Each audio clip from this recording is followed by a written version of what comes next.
Regie here, your friendly neighborhood bodybuilder and comic book collector, and I want to welcome you to another one of my live streams. This is a little bit of some breaking news. In my opinion, it is also some shocking news, and you guys will confirm if you are indeed surprised and or shocked as well as soon as I reveal the details of something that is going to happen in 72 days. There is actually a countdown timer to something that I did not believe was going to happen at all. And I'm not going to be too sensational about it, even though I've been sensational about it. The LA Comic-Con is a go. That's right, ladies and gentlemen. A Comic-Con, a large Comic-Con, will take place this year. This is literally something that I did not think would actually happen.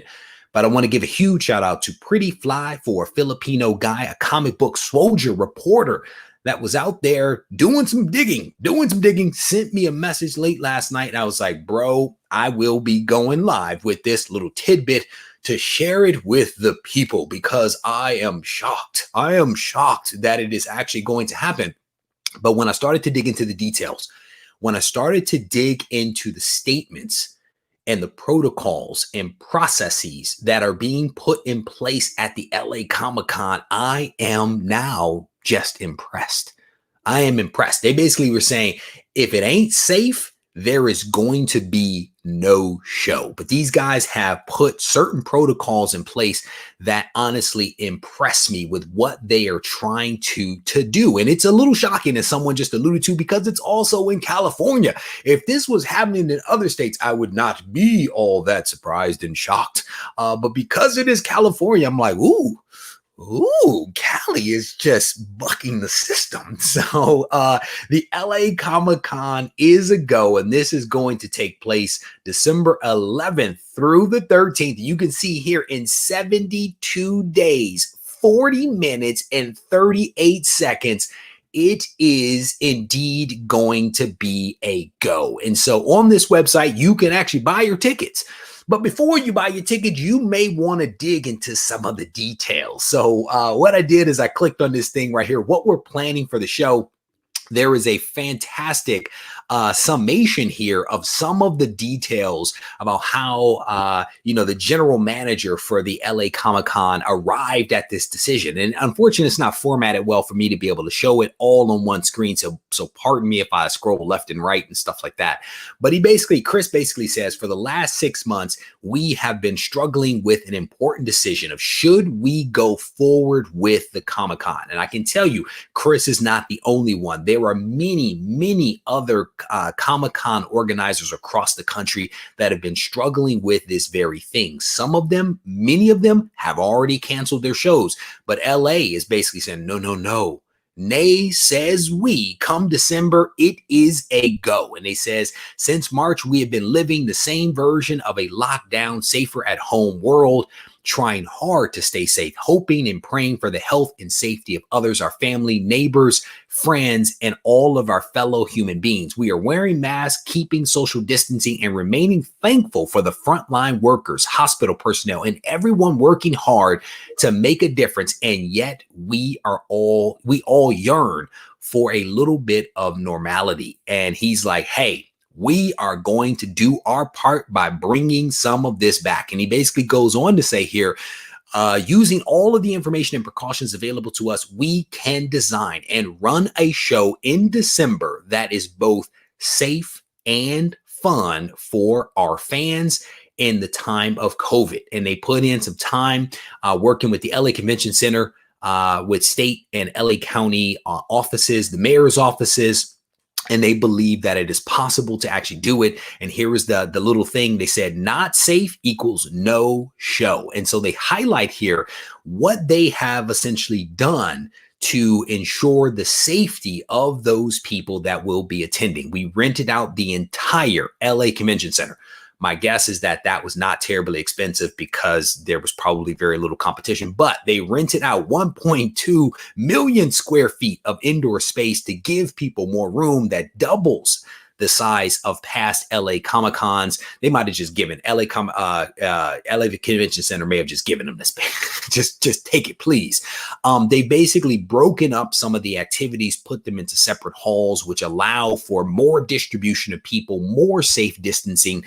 They split the days into 2 5-hour sessions with cleanings before, in between, and after each session. They've cut ticket sales by like 50% to ensure that they are not going to hit max capacity.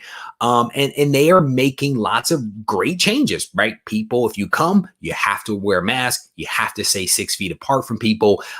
Some of the panels that they are going to be doing, instead of cramming everybody into one room because people want to be in the room, they're basically saying, hey, this stuff's going to be streamed. You can be elsewhere at the convention center and watch it. You can be elsewhere entirely, like at home, and actually watch it as well. So they're taking all kinds of I think, really fantastic precautions. And I'll show you one other thing here.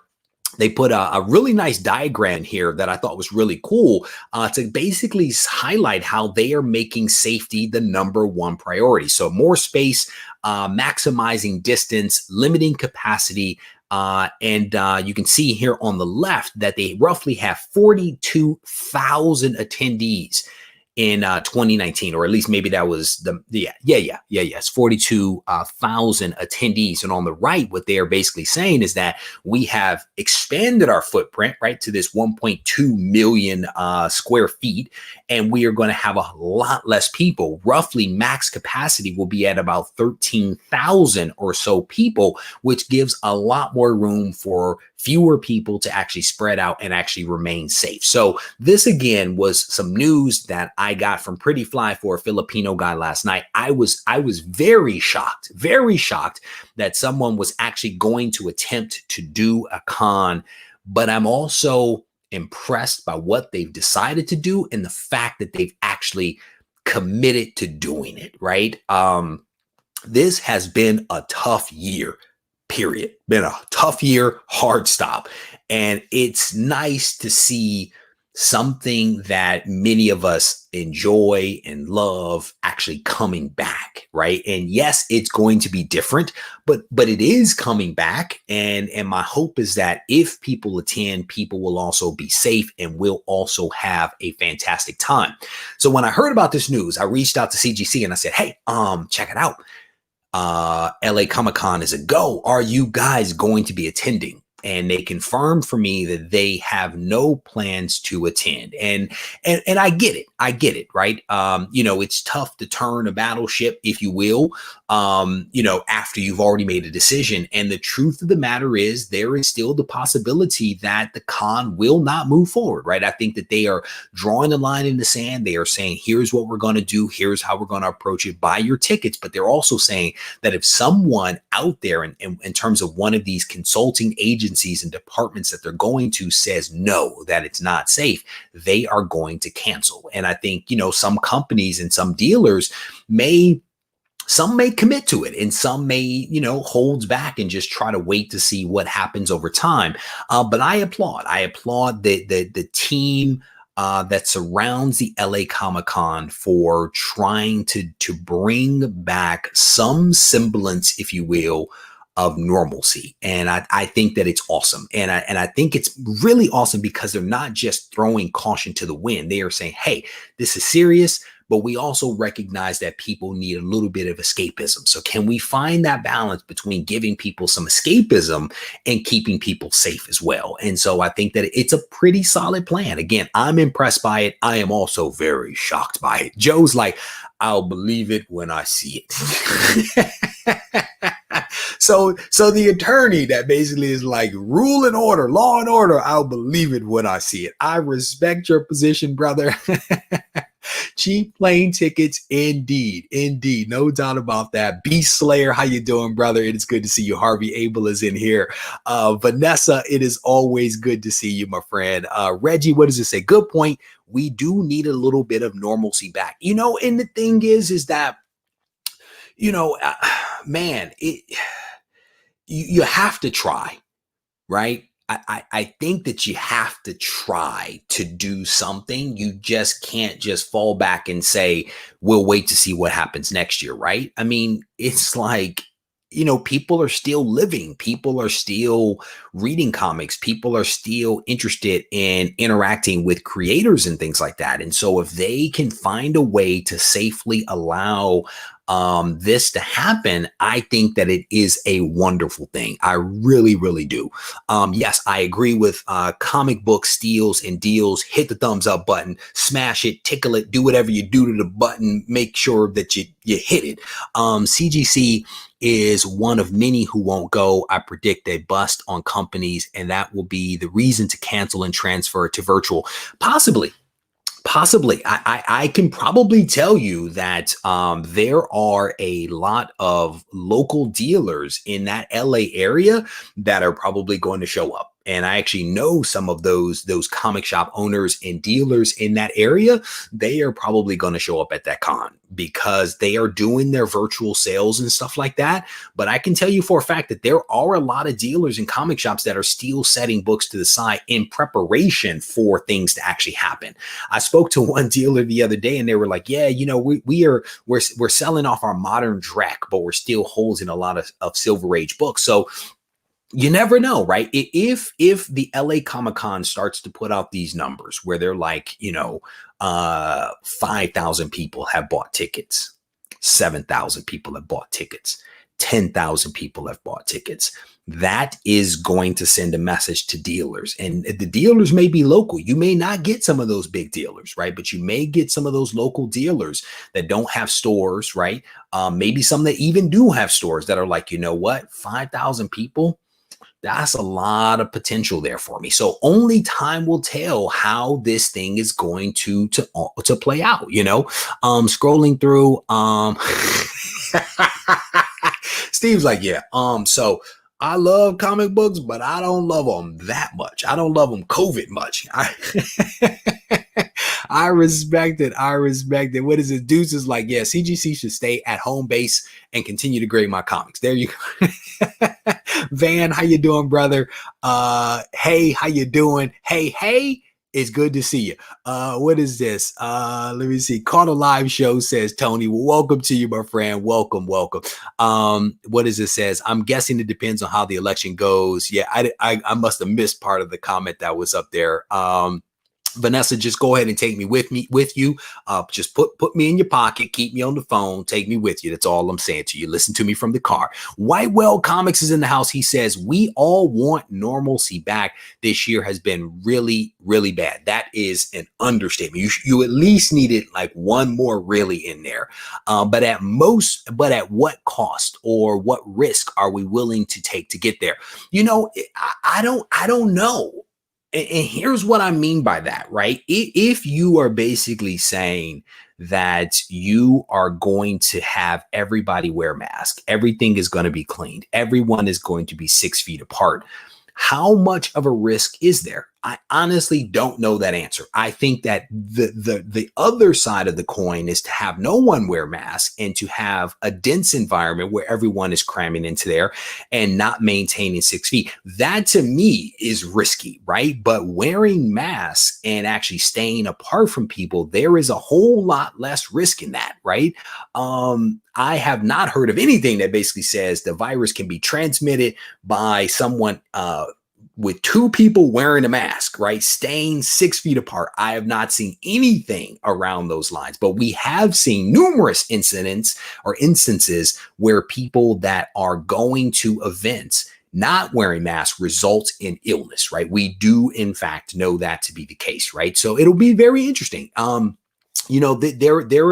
There is always in everything a spectrum of people that will react to a situation, right? There are those that are like, no way, Jose. There are those that are like, devil may care what happens. And then there's some people in the middle, right? And so you have that spectrum of people. And so not everyone thinks the way that many of us think. There are going to be some people that are like, all right, I'm ready. I love comics that much that I'm going to put on my mask and I'm going to have my hand sanitizer and I'm going to wear my hazmat suit and I'm going to roll up in there.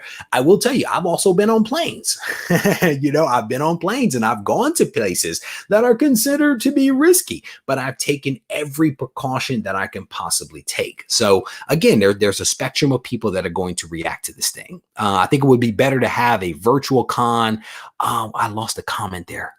Oh, the chat got away from me. I think it would be better to have a virtual con and offer to have private signings with celebrities and artists and creators and live stream. I'll be honest with you. I have not watched a single live Comic-Con, not a one. I mean, I've listened to a couple of minutes of clips, but I don't have the intestinal fortitude to sit through something like that. And I've actually interviewed people during those shows.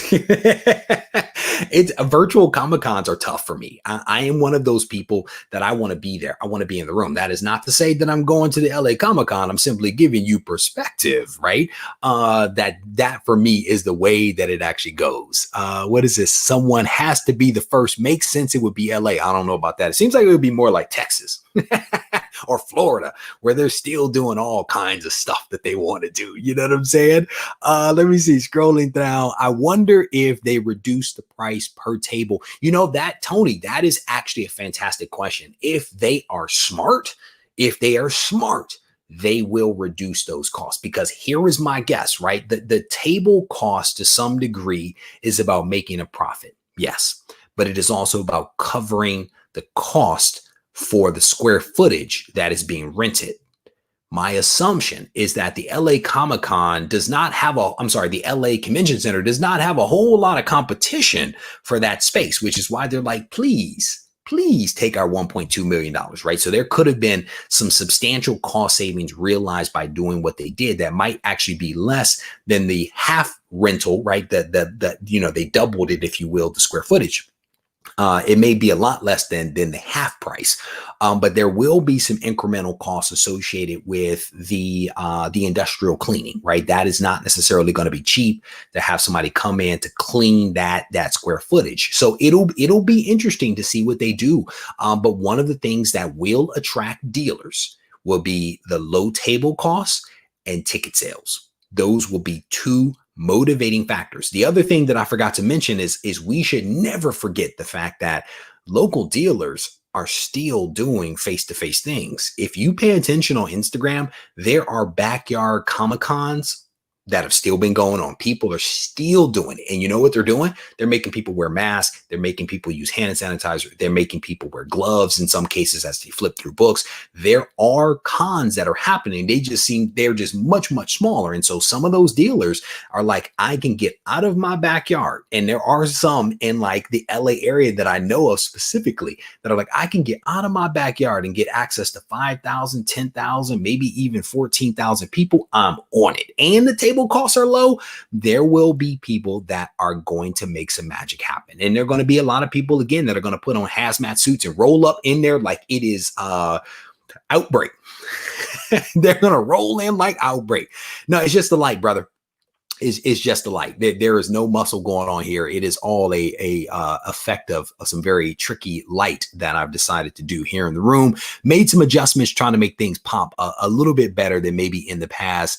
Scrolling through, Flash Fan is up in here. It says we're about to hit that honeydew list and then a live stream. Bruh, I'm going to encourage you, Flash Fan, to not lead with Regie said or Regie did a live stream. Do not lead with that, because those words will not save you from that honeydew list and the wrath that will be brought your way.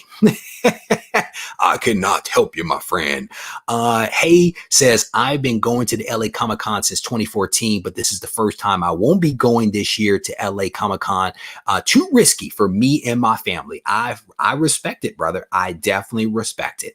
And that's probably the other reason why they decided to cut ticket sales by like 50%, right? Because they also recognize that, again, there is that spectrum of people that are going to be like, I don't care what happens. There's going to be those that are like, I'm never going to risk it. And then there's going to be some folks in the middle that are like, I'm going to take some precautions. I'm going to show up. I'm going to pop in. I'm going to pop out. I'm going to do my thing. I'm going to have a good time. I'm going to, then go home and shed all my clothes in the in the garage and quarantine myself for a little bit. Hard to social distance. Well, you have 1.2 million square feet. So I don't think that it's all that hard to social distance when you have 1.2 million square feet. You have a lot of the activities spread out through the convention center. You've reduced your capacity to about 14,000 people. You have multiple entrances for people to be able to come in and exit. So I don't think that it's maybe as hard as one would imagine in the sense of if everybody had to get into a line and everybody had to go through the same door, right? I mean, I literally see, as I drive around, I see people standing in line at the grocery store, outside the grocery store, that are much, much closer, right, than what we might be talking about here at such a large facility. The LA Convention Center is not necessarily a small building. It is not a small building by any stretch of the imagination. Everyone is hurting from the pandemic. The collectors have missed out on comic hunting, and the LC owners that had to shut down for 2 months here in Michigan.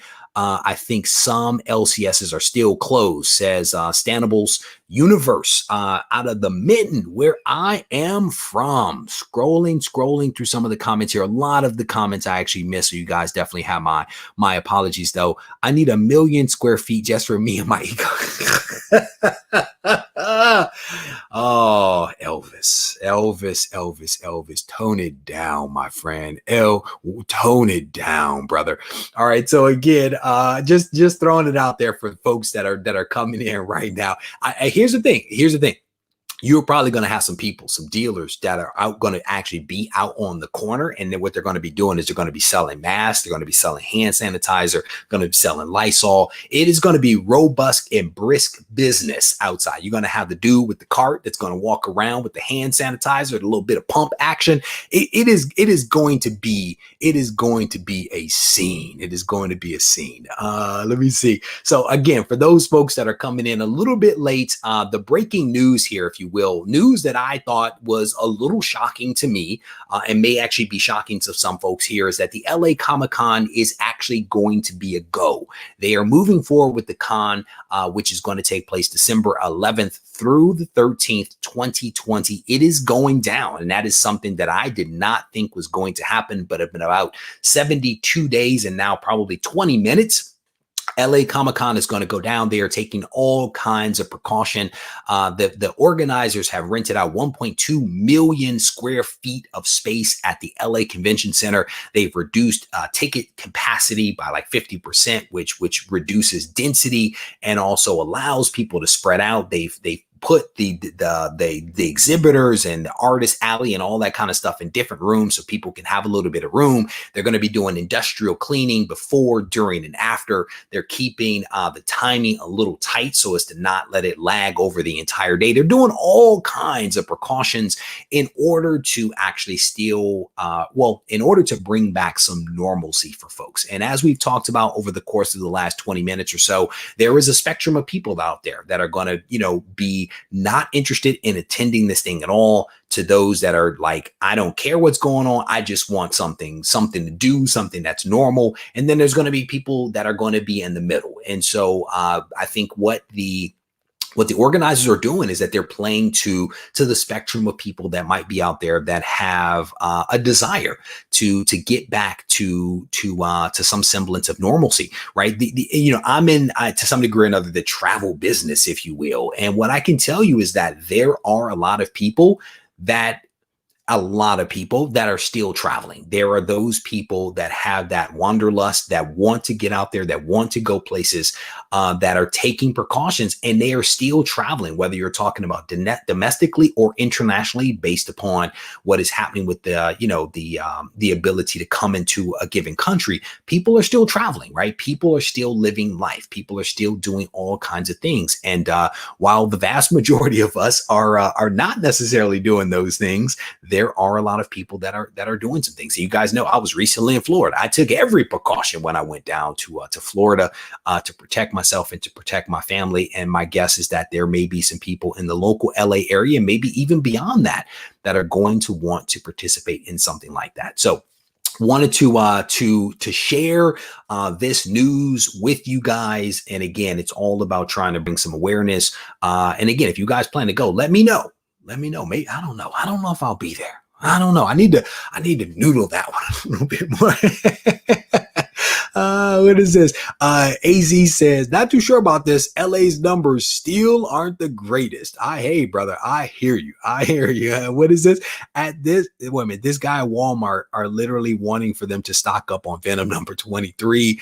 Chuck is asking if I'm going. I honestly don't know. I honestly have given it zero thought, right? My thought was, okay, what are the details of this thing? When is it going to happen? And all that other kind of stuff. You know, where we are as a family, man, is that we are thinking about whether we're going to go see family. You know, it would have been a very long period of time since we actually saw, family. And so we are having those discussions amongst our family as to what we're going to do and when we might do something. And so it'll be this thing of, how much risk does one take, right? If you're going to go to here, then maybe you shouldn't go this other place. And I'll put my hands where you guys can actually see them. So there'll be a little bit of that balance for me. And then there's a question here about the Garage Con, and it's great. Well, no one's ever coming to storage. I'm gonna tell you that right now. That will never ever happen. That is in an undisclosed location that shall never be disclosed. But some people in here have actually asked about GarageCon, and that's also something that I've debated with my wife, right?